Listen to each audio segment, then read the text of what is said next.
Good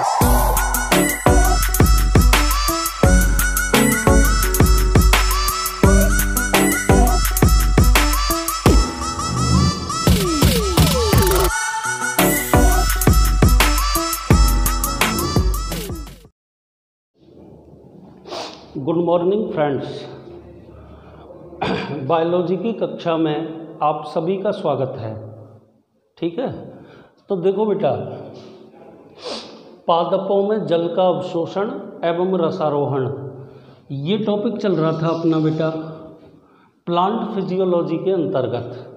और इसमें कल मैं आपको रसारोहण की क्रियाविधि समझा रहा था। ठीक है ना बेटा, क्या समझा रहा था? रसारोहण की क्रियाविधि। तो देखो, रसारोहण की क्रिया को समझाने के लिए 3 सिद्धांत प्रस्तुत किए गए। ठीक है, मैं आज आपके सिलेबस के अकॉर्डिंग बात कर रहा हूँ।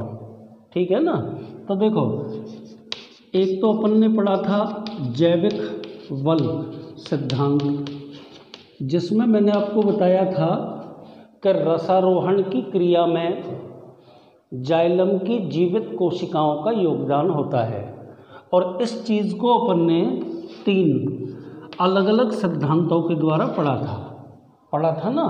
जैसे एक तो अपन ने पढ़ा था गोडलेवस्की, है ना, गोडलेवस्की की रिले पंप थ्योरी,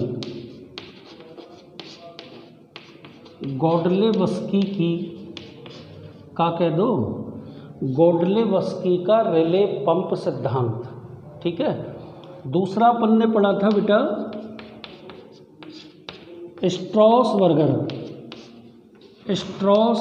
का सिद्धांत। और तीसरा अपन ने पढ़ा था सर जेसी बॉस का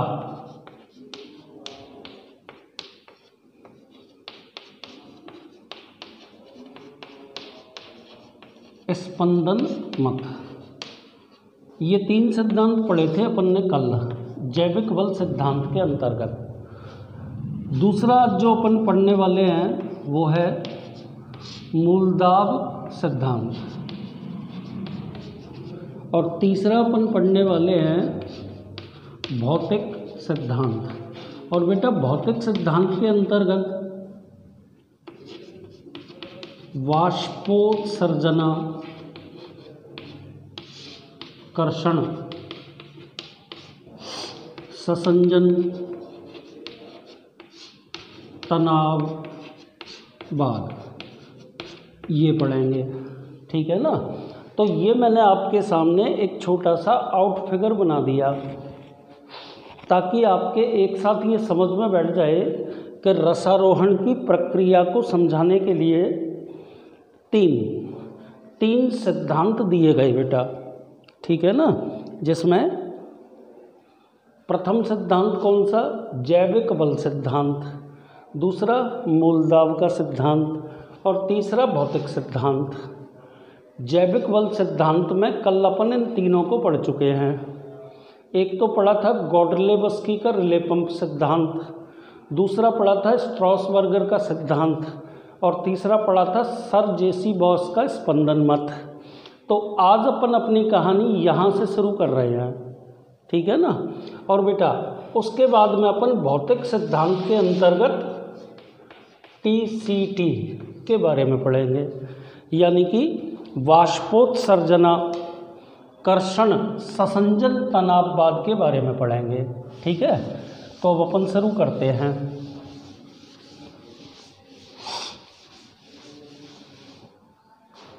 तो देखिए बेटा, मूलदाब का सिद्धांत।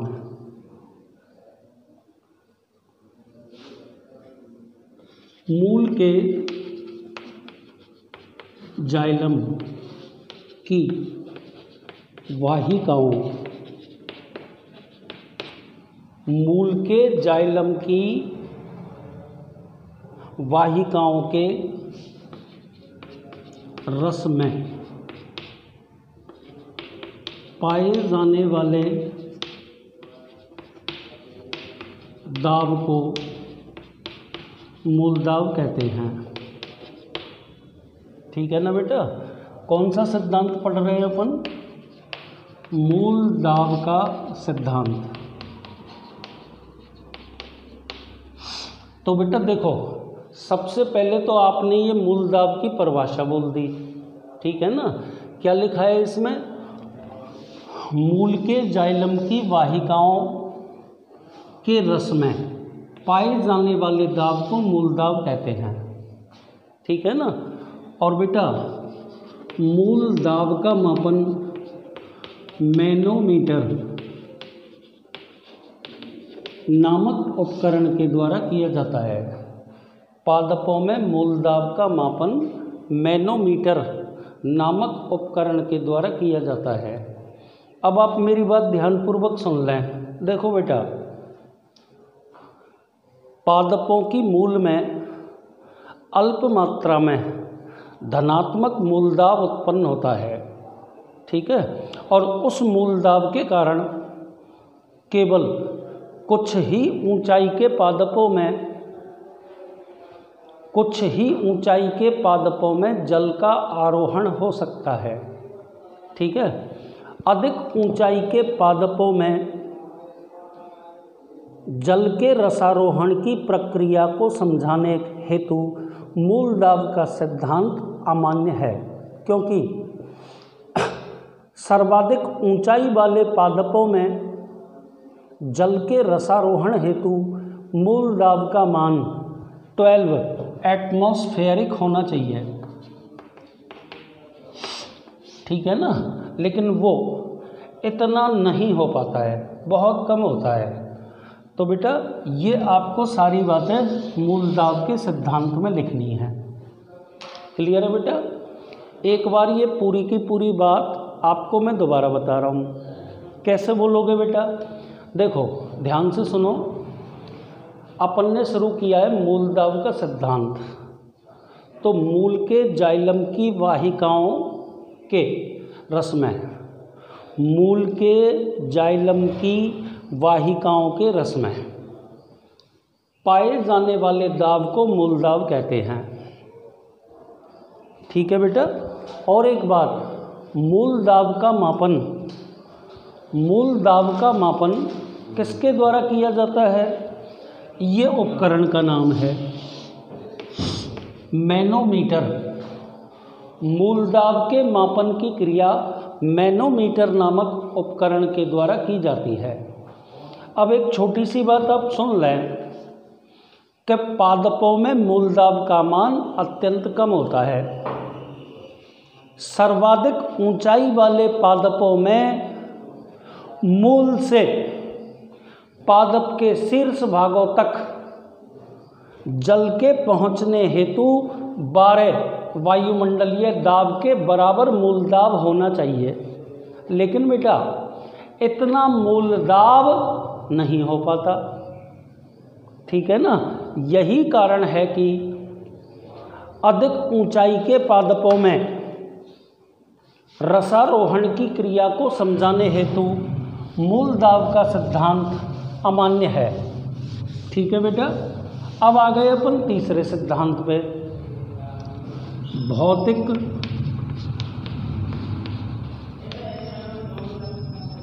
बलवाद या भौतिक सिद्धांत भी कह सकते हैं।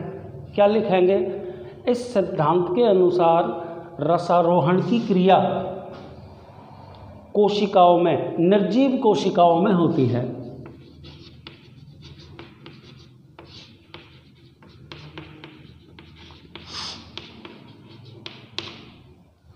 इस सिद्धांत के अनुसार रसारोहण की क्रिया निर्जीव कोशिकाओं में होती है तथा अनेक भौतिक कारक जैसे वायुमंडलीय दाब,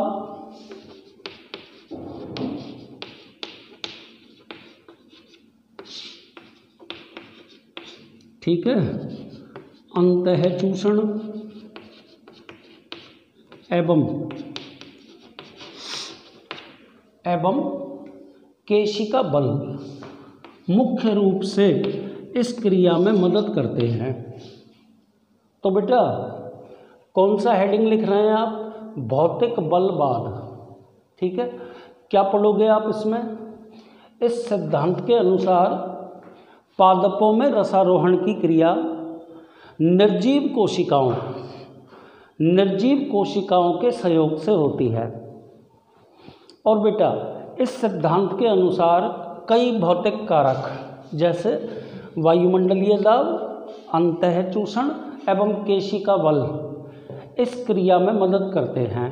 तो अब देखो कैसे है ये क्रिया, फिर इसको थोड़ा सा तरीके से समझ लेंगे। थोड़ा सा बोर्ड पे देखना। देखिए, मान लीजिए कि ये मैंने आपके सामने एक पादप बना दिया। ये भूमि की सतह हो गई बेटा, ये मूल है और ये तना है। ठीक है, और ये तने के ऊपर पाई जाने वाली शाखा है। और बेटा ये मैंने शाखा के ऊपर पत्ती बना दी और ये पत्ती के अंदर मध्यसराएं हैं। पत्ती की सतह पर रंध्र भी पाए जाएंगे जिनसे जल वाष्पोत्सर्जन के द्वारा बाहर निकलेगा। ठीक है ना। तो अब देखो आप कैसे समझाएंगे इस सिद्धांत को, ध्यानपूर्वक समझना। देखो, सूर्य के प्रकाश की उपस्थिति में पत्तियों की सतह पर उपस्थित रंध्रों से वाष्पोत्सर्जन की क्रिया के द्वारा जल बाहर निकलेगा। वाष्पोत्सर्जन की क्रिया के द्वारा जल बाहर निकलेगा। ठीक है, तो बेटा यहाँ रंध्र के निकटवर्ती कोशिकाओं में डीपीडी का मान उच्च हो जाएगा।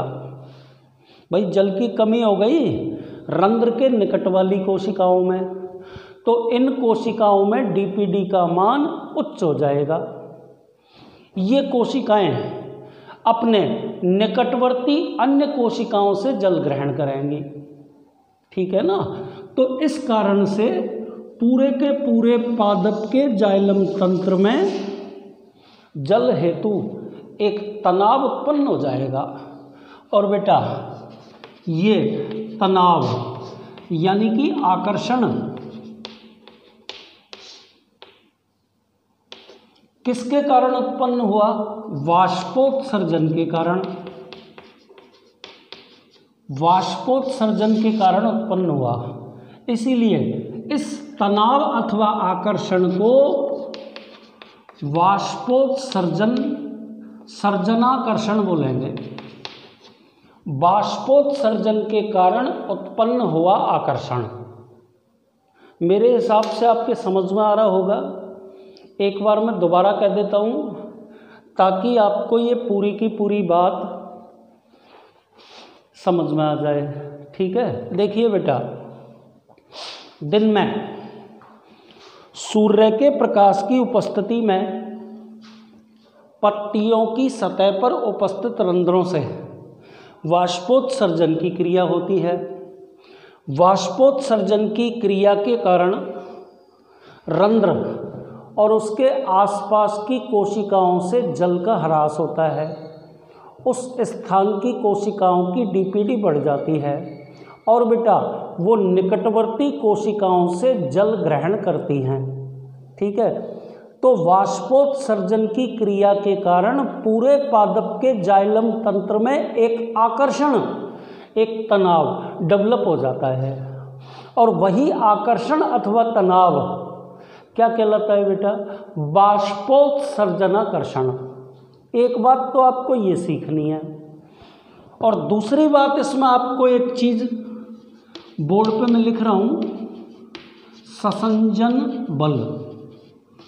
कि बेटा जल के अणुओं के मध्य एक उच्च स्तरीय ससंजक बल पाया जाता है और इसी ससंजक बल के कारण जल के अणु जाइलम में, संपूर्ण पादप के जाइलम में एक अखंड स्तंभ के रूप में ऊपर की ओर चढ़ते चले जाते हैं।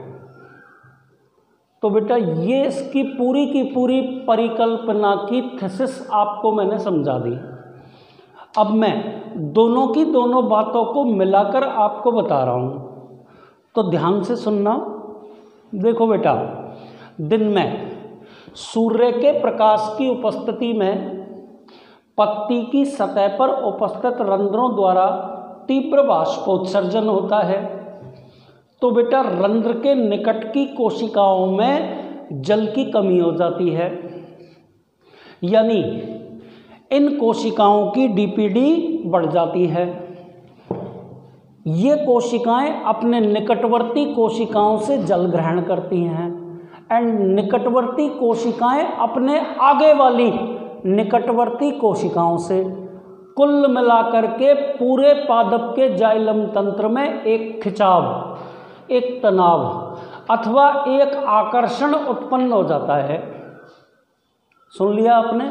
और यही आकर्षण चूंकि ये वाष्पोत्सर्जन के कारण पादप में उत्पन्न हुआ है, इसलिए इसे वाष्पोत्सर्जन आकर्षण बोलते हैं। एक दूसरी बात और सुन लीजिए बेटा, कि संपूर्ण पादप का जाइलम तंत्र मैं आपको बता ही चुका हूँ कि पत्ती का जाइलम जुड़ा रहता है शाखा के जाइलम से, शाखा का जाइलम जुड़ा रहता है तने के जाइलम से, तने का जाइलम जुड़ा रहता है मूल के जाइलम से। और आप जानते ही हैं कि मूल की सतह पर तो एक कोशिकीय मूलरोम पाए जाते हैं, ठीक है। जल के अणुओं के मध्य उच्च स्तरीय ससंजक बल होने के कारण जल एक अखंड स्तंभ के रूप में निरंतर ऊपर की ओर चढ़ता जाता है, ठीक है बेटा।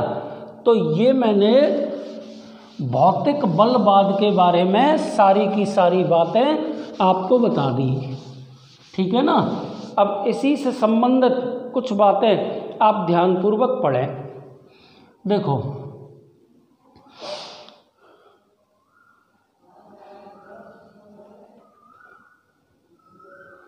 रसारोहण की क्रिया को ससंजन तनाववाद, भौतिक बलवाद, ससंजन तनाववाद द्वारा समझाया जाता है, ठीक है। आगे चलिए, इसी सिद्धांत को अपन वाष्पोत्सर्जनाकर्षण सिद्धांत भी कहते हैं।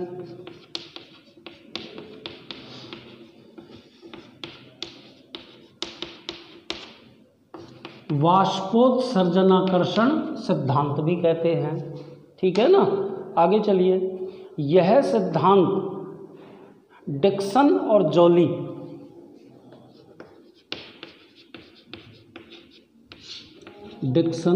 व जॉली नामक वैज्ञानिकों ने प्रस्तुत किया। डिक्सन और जॉली नामक वैज्ञानिकों ने प्रस्तुत किया। और एक बात बेटा, रसारोहण की प्रक्रिया को समझाने के लिए दिया गया यह सिद्धांत सर्वमान्य सिद्धांत है। सारी की सारी बातें आपको याद रखनी पड़ेंगी, ठीक है बेटा। आगे चलिए, इस सिद्धांत के प्रमुख बिंदु देखो आप, बोर्ड पे देखिए बेटा। देखो, सबसे पहले तो मैं लिख रहा हूँ भौतिक बलवाद, और इसके नाम क्या अपन रख सकते हैं, वाष्पोत्सर्जन कर्षण सिद्धांत, ससंजन तनाववाद या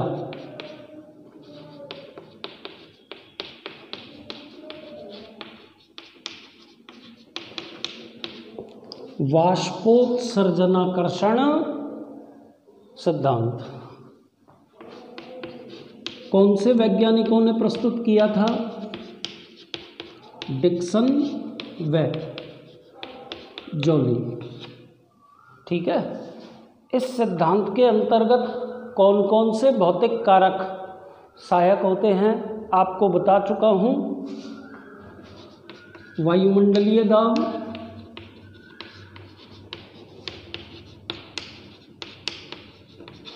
केशिका बल, अंतः चूषण। ठीक है, ये तीनों।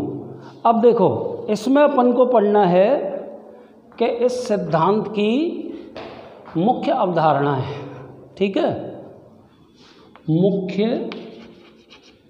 अवधारणा है।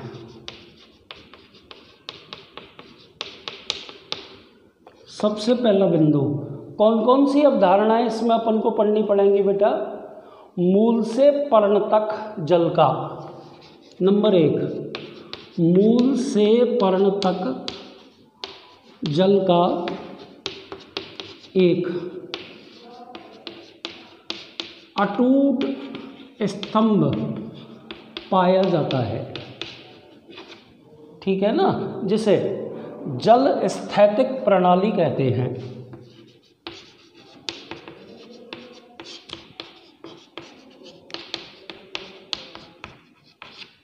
जल स्थैतिक प्रणाली कहते हैं। पहला पॉइंट हो गया बेटा।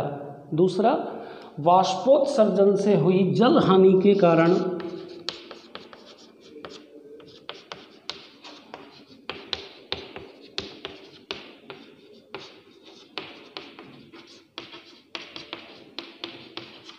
दूसरा पॉइंट चल रहा है, वाष्पोत्सर्जन से हुई जल हानि के कारण पर्णशिराओं के जल स्तंभ में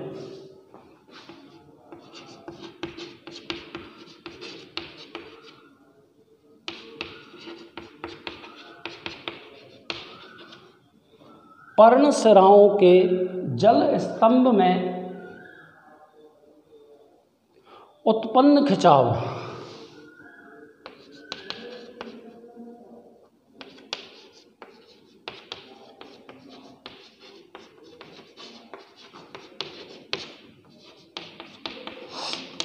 वाष्पोत्सर्जनाकर्षण या खिंचाव कहलाता है। ये दूसरा पॉइंट हो गया बेटा। तीसरा पॉइंट, जल के अणुओं के मध्य लगने वाले ससंजक बल के कारण जल के अणुओं के मध्य लगने वाले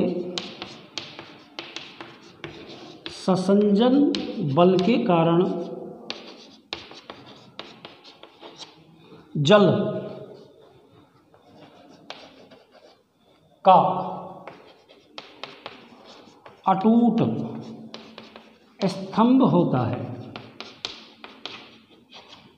ठीक है ना। और बेटा चौथा और अंतिम पॉइंट, लास्ट पॉइंट, फोर्थ, वाष्पोत्सर्जन खिंचाव के कारण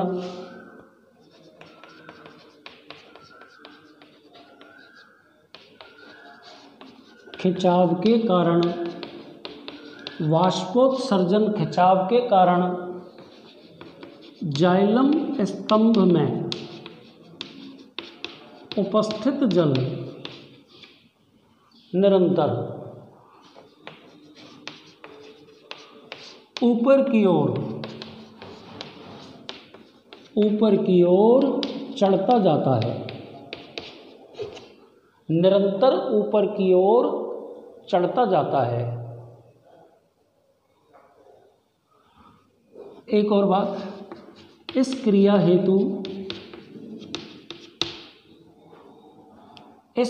हेतु जैविक बल अथवा उपापचयी ऊर्जा की आवश्यकता नहीं होती है। जैविक बल या उपापचयी ऊर्जा की आवश्यकता नहीं होती है, बल्कि यह क्रिया भौतिक बलों के कारण संपन्न होती है। ठीक है ना। तो एक बार ध्यानपूर्वक ये सारी की सारी बात आप सुनेंगे, ठीक है, उसके बाद अपन आगे चलेंगे। देखिए, तो ये कौन सा सिद्धांत बोर्ड पे लिखा हुआ है? भौतिक बलवाद, जिसका दूसरा नाम मैंने क्या बताया बेटा? ससंजन तनाववाद या वाष्पोत्सर्जनाकर्षण सिद्धांत। ठीक है। कौन से वैज्ञानिकों ने प्रस्तुत किया था? डिक्सन और जॉली ने। ठीक है। सबसे पहली बात तो रसारोहण की प्रक्रिया को समझाने हेतु दिया गया सर्वमान्य सिद्धांत है। ठीक है ना, मतलब सबसे ज़्यादा प्रमुख सिद्धांत है। ठीक है। अब आगे सिद्धांत की अवधारणाओं पे आ जाओ। देखिए, 4 पॉइंट आपको लिखने पड़ेंगे, चारों के चारों आपके सामने बोर्ड पे लिखे हुए हैं। ठीक है, तो ध्यान से सुनना। देखिए, मूल से पर्ण तक जल का एक अटूट स्तंभ पाया जाता है, जिसे जल स्थैतिक प्रणाली कहते हैं। पहला पॉइंट खत्म हो गया। दूसरा क्या लिखा है बेटा? वाष्पोत्सर्जन से हुई जल हानि के कारण, वाष्पोत्सर्जन से हुई जल हानि के कारण पर्णशिराओं के जल स्तंभ में उत्पन्न खिंचाव। भाई, आपको मैं बता चुका हूँ कि वाष्पोत्सर्जन की क्रिया के कारण पूरे पादप के जाइलम तंत्र में एक खिंचाव उत्पन्न हो जाता है। ठीक है ना। और वही बात अब मैंने आपके सामने बोर्ड पर आपकी किताब के अकॉर्डिंग लिख दी है। देखिए, वाष्पोत्सर्जन से हुई जल हानि के कारण पर्णशिराओं के जल स्तंभ में उत्पन्न खिंचाव वाष्पोत्सर्जनाकर्षण अथवा वाष्पोत्सर्जना खिंचाव कहलाता है। तीसरे पॉइंट पर आ जाइए। जल के अणुओं के मध्य लगने वाले ससंजक बल के कारण जल का अटूट स्तंभ होता है। ठीक है ना। क्या बोला बेटा मैंने? जल के अणुओं के मध्य लगने वाले ससंजक बल के कारण जल का अटूट स्तंभ होता है। ठीक है ना। एंड नेक्स्ट बात पे आइए। वाष्पोत्सर्जन खिंचाव के कारण जाइलम स्तंभ में उपस्थित जल निरंतर ऊपर की ओर चढ़ता जाता है। इस क्रिया हेतु जैविक बल या उपापचयी ऊर्जा की आवश्यकता नहीं होती। यह क्रिया केवल भौतिक बलों के द्वारा संपन्न होती है।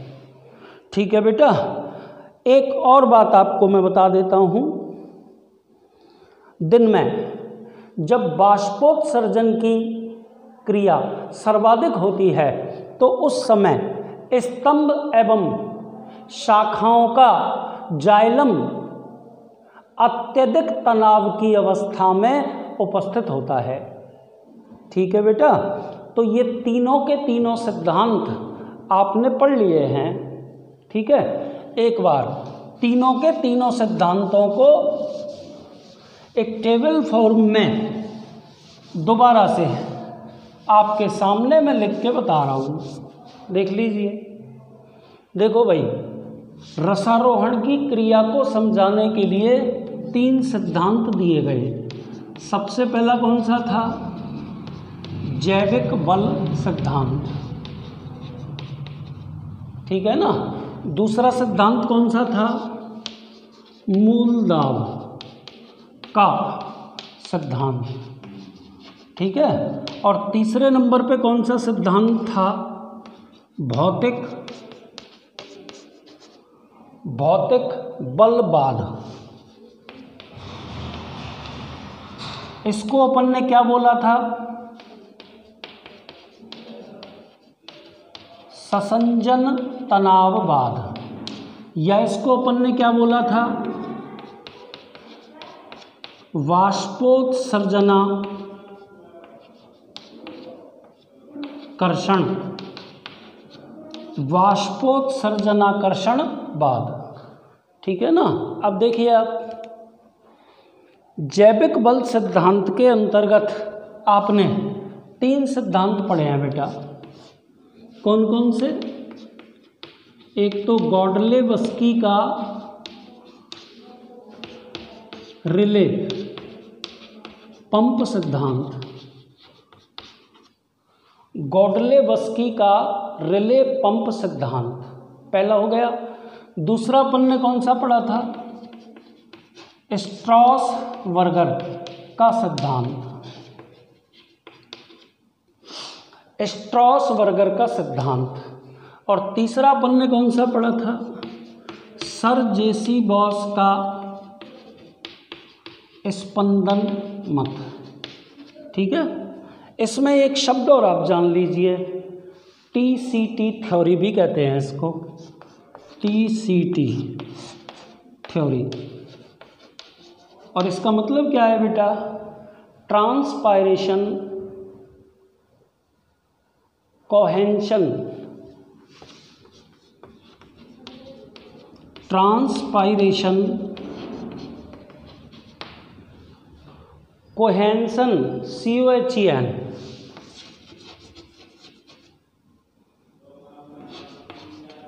कोहेंशन टेंशन थ्योरी।